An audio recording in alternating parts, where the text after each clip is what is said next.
আসসালামু আলাইকুম বন্ধুরা। তো আজকে শুক্রবার ছিল, ফজর জামাত সবার সাথে শেষ করে কবর জিয়ারত করে বাসায় যাচ্ছি। তো ভাবলাম আপনাদের সাথে ভিডিও একটু শেয়ার করি।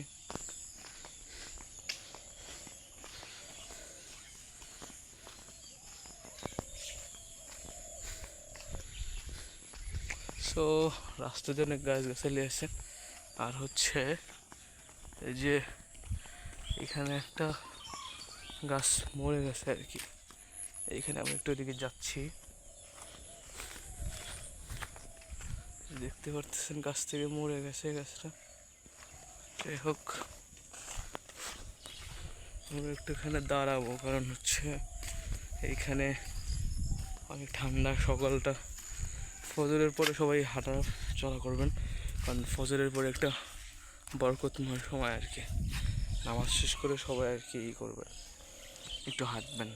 যারা ডায়াবেটিক আছেন তারা নামাজ পড়তে একটু দূরে যাবেন। আপনার বাড়ির কাছে মসজিদ থাকলে আপনি আর একটু দূরে যেতে পারেন, ঠিক আছে? এইটা আপনার ভালো হয়, কারণ আপনার হাঁটাও হবে, আল্লাহর ইবাদত করাও হবে। আসলে এটা বিশেষ জরুরি, আল্লাহর ইবাদত। আপনি যাই করেন না কেন, নামাজটা আসলে পড়তেই হবে।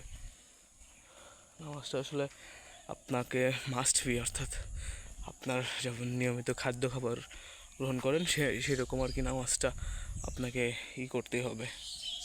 5 ওয়াক্ত নামাজ পড়তে আপনাদের খুব হলেও সারাদিন গড় হিসাব করলে 1-1.5 ঘন্টা সময়, এই সময়টুকু আল্লাহর পথে ব্যয় করতে হবে। কারণ হচ্ছে আল্লাহ তাআলা আমাদের এত ভালোবাসেন, এত ভালোবেসেছেন যে হায়াত দিয়ে, নেক হায়াত দিয়ে ভালোবেসেছেন। আরও কত কি। এই দেখেন, অনেকে হাঁটতে বের হয়েছে সকালবেলা, সবাই হাঁটতেছে, কারণ সকালবেলা হাঁটাটা অনেক জরুরি আসলে। ওই যে দেখতে পাচ্ছেন, জুম করে দেখাচ্ছি, সামনে জুম হয় না। সো যাই হোক, এখানে একটা সজিনা গাছ আছে। সজিনা পাতা কিন্তু অনেক উপকারী, সেক্ষেত্রে আপনারা ভেজে খেতে পারেন, তারপর হচ্ছে ভর্তা করে খেতে পারেন ভেজে। এগুলো করা জরুরি আসলে, তাহলে আপনার অনেকটা উপকারে আসবে এইভাবে খেলে। আমরা এখন বাড়ির দিকে যাব, তো বাড়ির দিকে যাচ্ছি, এখন বাড়িতে ঢুকবো আর কি। বাড়িতে ঢুকতেছি গাইস। সো এটা হচ্ছে চাচার বাড়ি, আর এই যে হচ্ছে আমাদের বাড়ি। বাড়িতে ঢুকতেছি আর কি এখন।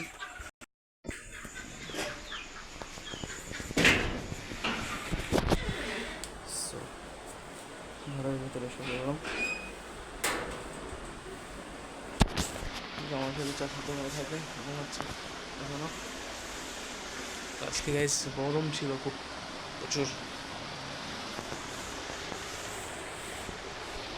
তো দেখা হচ্ছে নেক্সট ভিডিও। ভালো থাকবেন।